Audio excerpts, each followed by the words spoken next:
for the last 40 years. And today I have my special guest.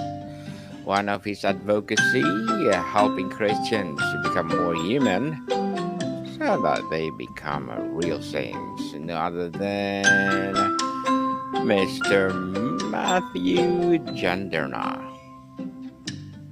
Thanks for having me today.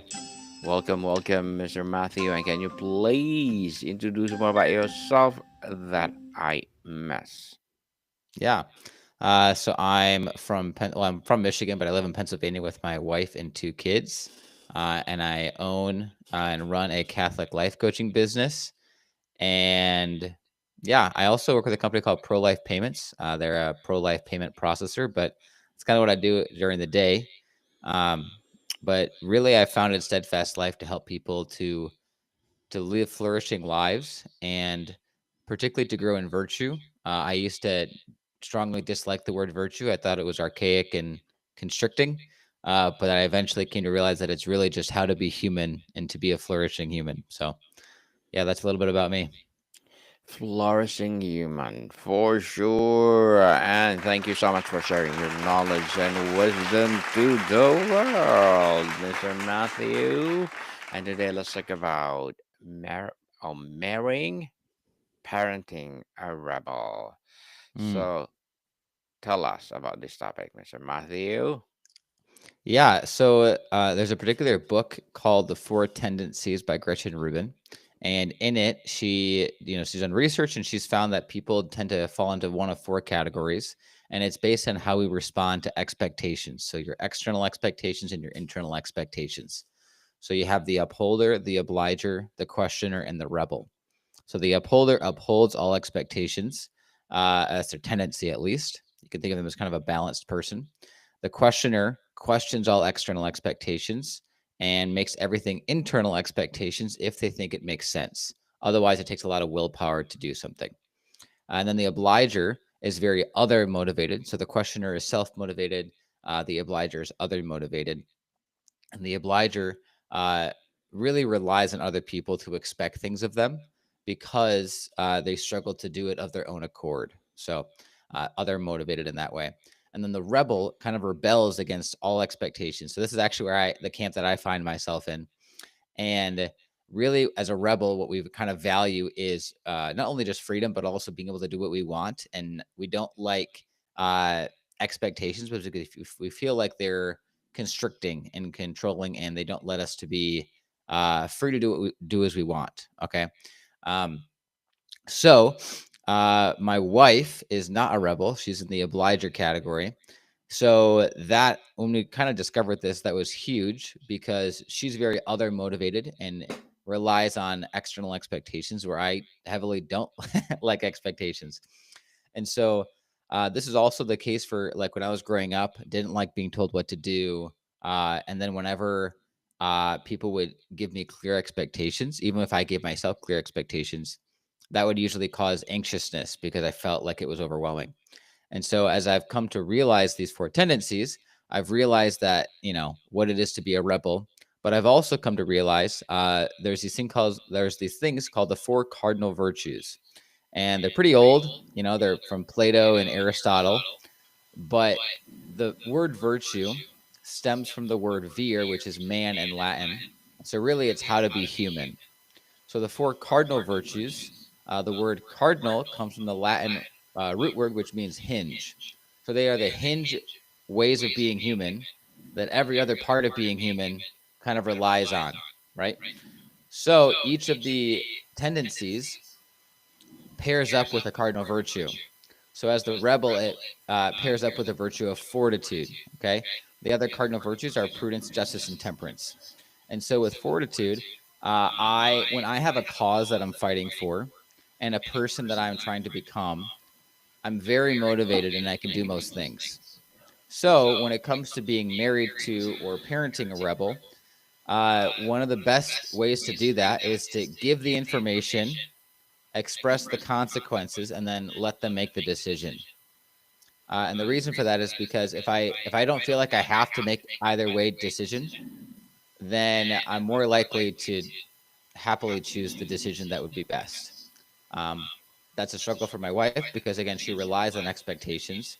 So she wants them. And so then it's easy to talk to someone else the way that you'd want to be talked to, right? Um, Rather, I think we need to talk to the other person how they need to be talked to in that way. I don't know. Does that make sense? Makes sense. So, what in your view truly defines a rebel in personal or family context? Is it just about breaking rules or something deeper? Yeah, I think it's something deeper.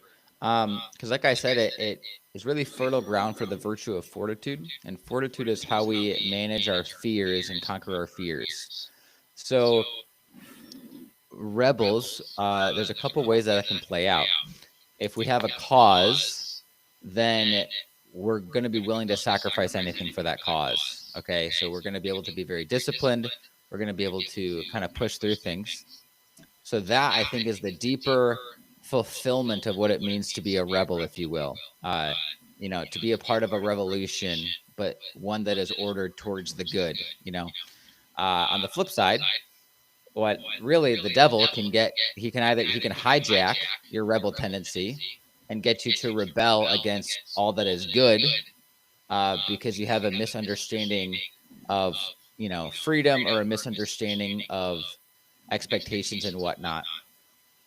On the flip side, he can also try to get you to suppress it and just say, it's really not a big deal, there's not really a fight going on, there's not a cause to fight for, you can just let this one go, buddy. And so he can often try to get me uh, to think that my rebel tendency is actually something that needs to be suppressed, or he'll try to get me to rationalize that I should rebel against everything. And so if I can really sidestep those attacks on who I am, then I can step into my personality and who I was made to be and fight for the cause that I believe in, and yeah, become the kind of person that I want to be. So I think that's a lot the deeper aspect of what it is to be a rebel. What are the core needs or values that often drive rebellious behavior? Definitely freedom. I don't like to be told what to do, which is a blessing and a curse. Um, and so when I kind of the values that I have, right? Freedom, I really value freedom. I value authenticity, and I value people being true to themselves. So again, you can kind of see it in the culture how this can go one way or the other. Um, a popular expression is like self-expression, right? um However, that being said, if we don't have a true understanding of what real self-expression is, then we can be easily misled and feel like we're being free when in reality we're being manipulated or hijacked, like I was saying earlier. So highly value freedom.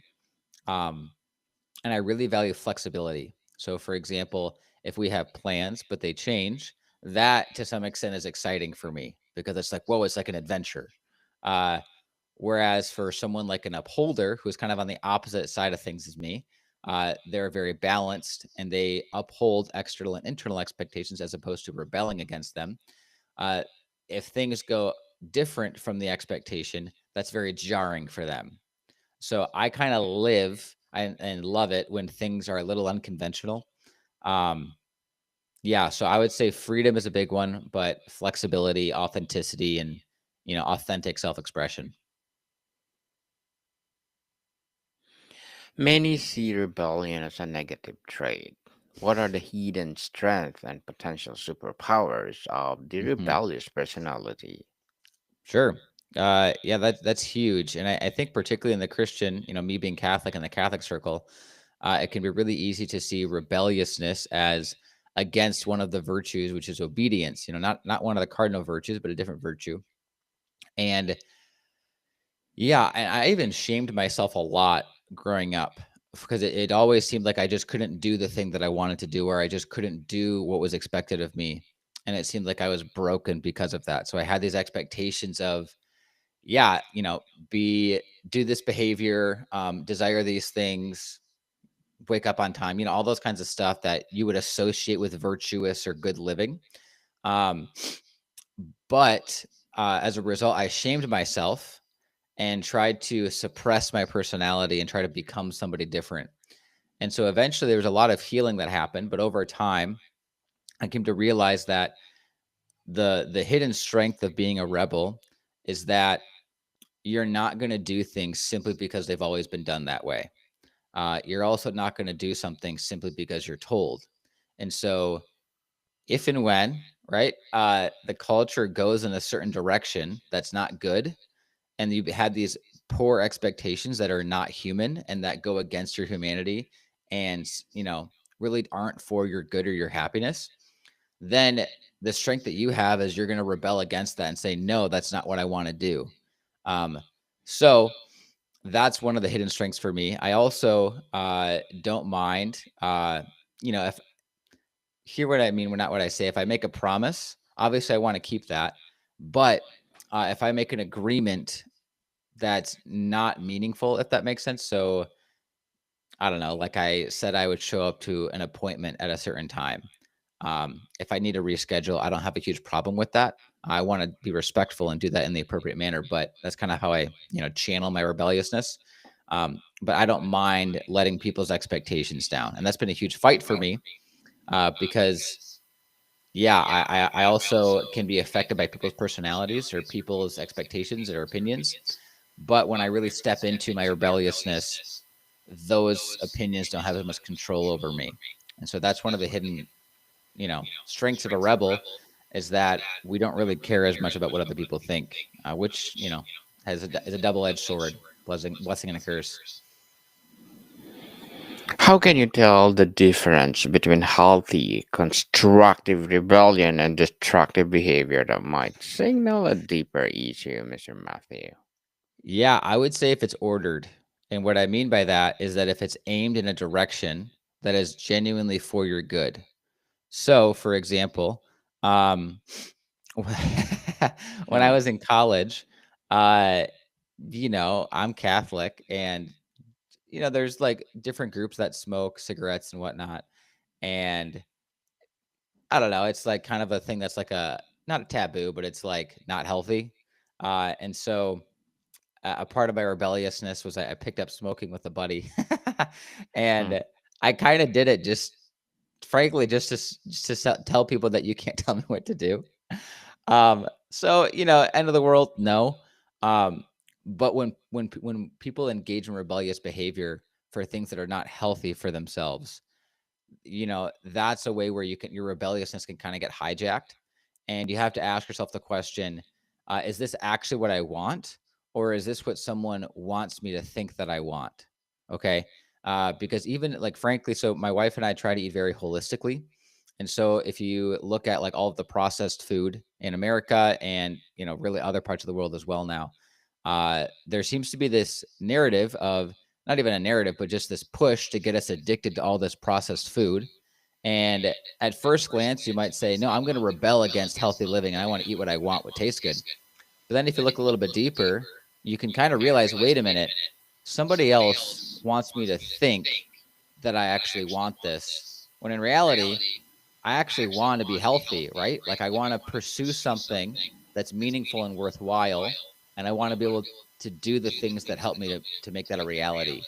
And so if your rebelliousness is chaotic and it's not going in a direction, really you're a rebel without a cause. And that is what every rebel needs, because without a cause, rebels don't go very well. They don't go very many places, and they really tend to self sabotage. All the tendencies can tend to self sabotage if they're not stepping into their personality and stepping into their champion virtue that I would call it. Um, but yeah, so if it's not ordered, if it's more chaotic, that's a pretty good sign that your rebelliousness is actually just you being manipulated. For the partner marrying a rebel, for someone to a rebel, what is the most common friction point in a relationship and how they can be navigate without either partner losing themselves? Mm. This is a question that comes up often with me, my wife and I. So, what's really frustrating for her is if she asks me to do something, particularly if I've already internally decided that I was going to do it. Great example. I'm going to take out the trash. she has like this uncanny ability to know when I've already made a decision. And so then she'll then, I'm kind of joking, but she'll then ask me to take out the trash. And my reaction is, no, I don't want to take out the trash anymore. Okay. Again, it's like, I don't want to be told what to do.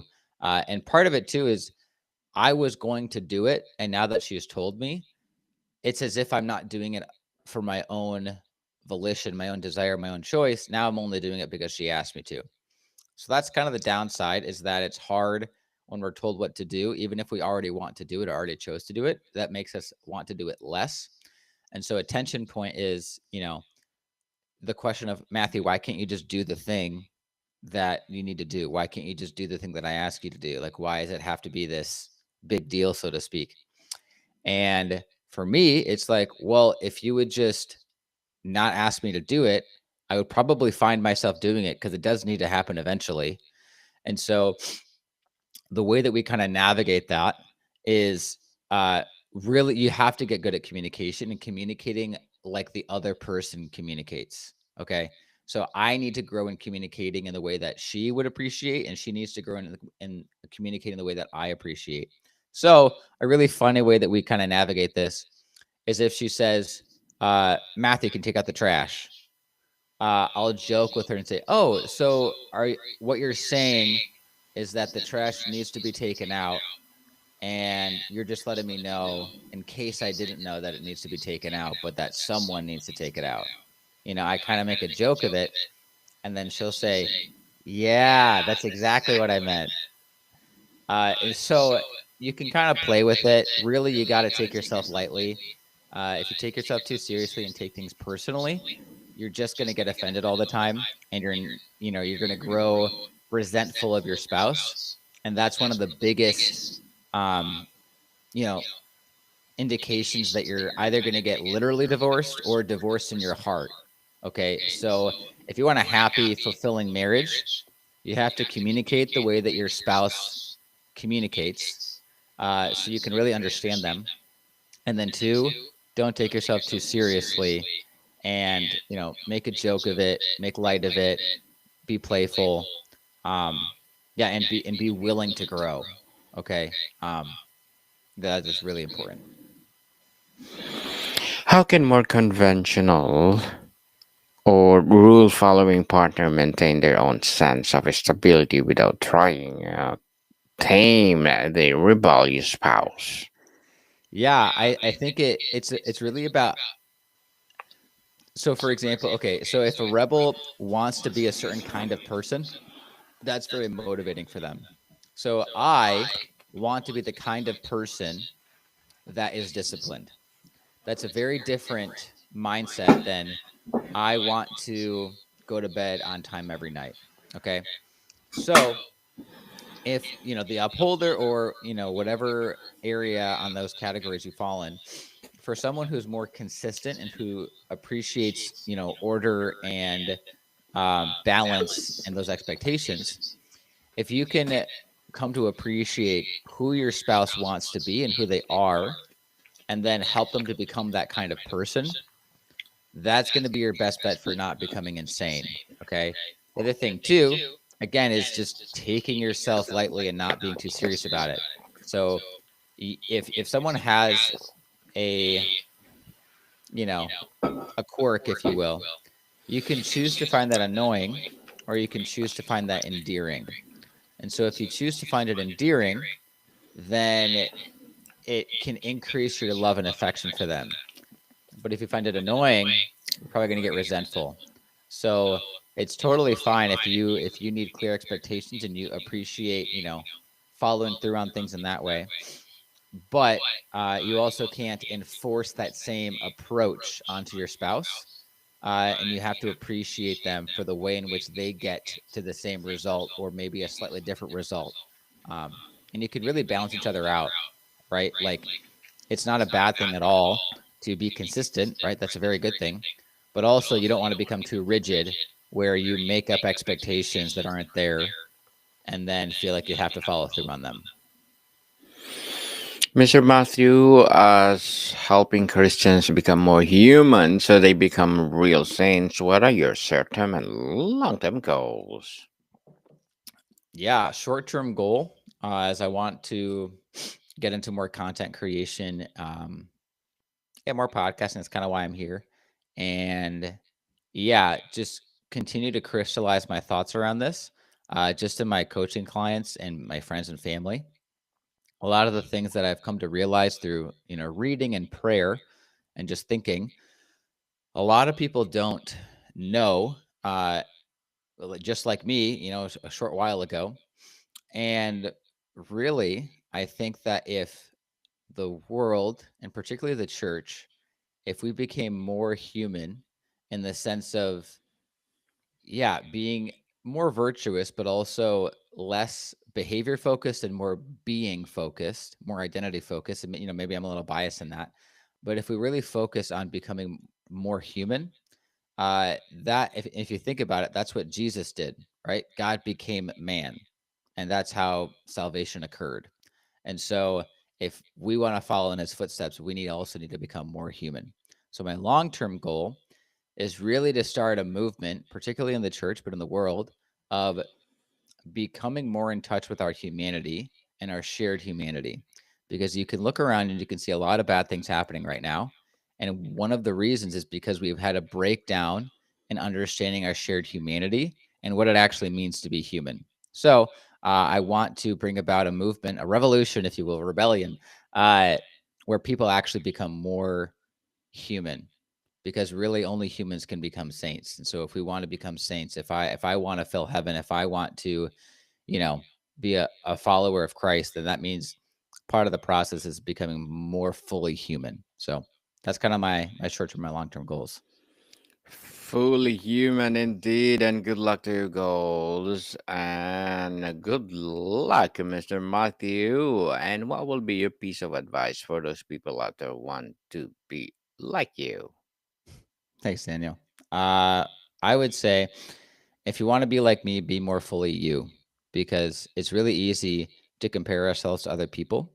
But what I found is that when I choose to be inspired by somebody instead of trying to imitate them, that's when I can become more fully alive. So maybe, maybe it's reading a book that you need to read to come to understand these things. Maybe you need to question things a little bit more. Maybe you need to better understand what true justice is, right? For the obligers, for those who are really other motivated, to do what is right and good for other people, not just what seems to be good or what is, the least emotional conflict, if you will. For the rebels, what kind of person do you want to be? And for the upholders, what does true balance look like? Right? Do you want to be genuinely balanced and temperate, where your desires are evenly split, or do you want to be rigid in your thinking? So really, it's about becoming more fully alive and stepping into your personality, knowing what you want in life, knowing the cause that you want to, fight behind, knowing the right questions to ask and wanting to know more, and truly knowing what justice actually is. So I think those are probably the most crucial things to do. And if you need help, right, like don't be afraid to ask. Some people are other motivated, and some people, seek help just to learn more. So there's a lot of ways people can help you. Well, thank you for that advice, Mr. Matthew. And can you please recommend a book or books that influence your journey? Absolutely. So there's two books. One of which I already mentioned is The Four Tendencies by Gretchen Rubin. It's a brightly colored book. You can't miss it. The other one is called The Four Cardinal Virtues by Joseph Pieper. So it's this book right here, and it really goes in depth on the four cardinal virtues. And there's other books. Maybe you're not as much of an intellectual person, which is totally fine. Other books I can recommend. You can always reach out to me. My website is steadfastlife.net. My email is at the bottom. It's Matthew@steadfastlife.net. And you see it right up there on the page. It says free call. So no harm, no foul if you want to hop on and just say, hey, I'd love to hear more about the books we're talking about. And then I also have another coach, Louisa. She's great, for anyone who would want a woman coach. But yeah, really goal is to just help you become more fully you, more fully alive. And yeah, we've come to understand that a big part of that is virtue and leisure and yeah, stepping into our own humanity.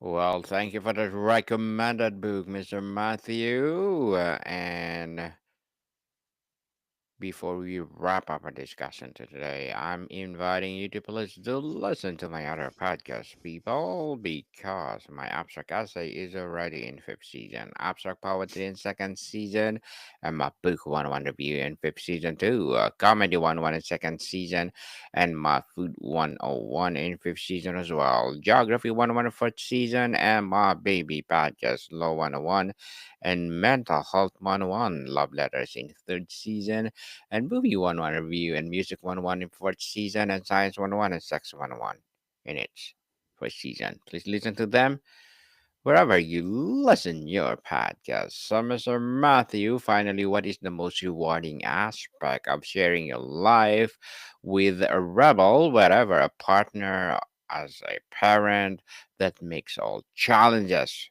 worthwhile? Yeah. Uh, I would say again for parenting, if you can give your kid, the information, potential consequences, and then let them make the decision. It's a little bit of trial by fire, but if you allow that to happen, then you can really see your child and your partner flourish. And really, that's what you want, right? Like you want your spouse, you want your child to flourish. And so, if you can come to appreciate their rebelliousness and help them to tap into that in a good way, that's a huge part of becoming fully alive. And so, the same thing for obligers and questioners and upholders. If you can appreciate kind of who they are and their tendencies and help them to become more fully, human, step into that in a good way, then you can see them become more fully alive. And that's really what it's all about. Mr. Matthew, thank you so much for sharing your knowledge and wisdom to the world. So, can you please invite our listeners to support your advocacy or anything you want to promote on Book 101 Review? Yeah. So like I said, those books that I mentioned, I got like 5 or 6. You're always welcome to reach out, send me an email. Hop onto my website. We're gonna have more content in the nearish future. My other coach and I are starting a podcast as well. So lots of good things coming. But right now the big thing for us is coaching. So it's really easy. Hop on a free call, send us an email. We'd love to chat with you. Yes, people, let's support Mr. Matthew Jandernoa because if you support him, for sure more and more empowering advocacy to come. So, Mr. Matthew, thank you so much for your time. Thanks for having me, Daniel. Modicum people, see you soon.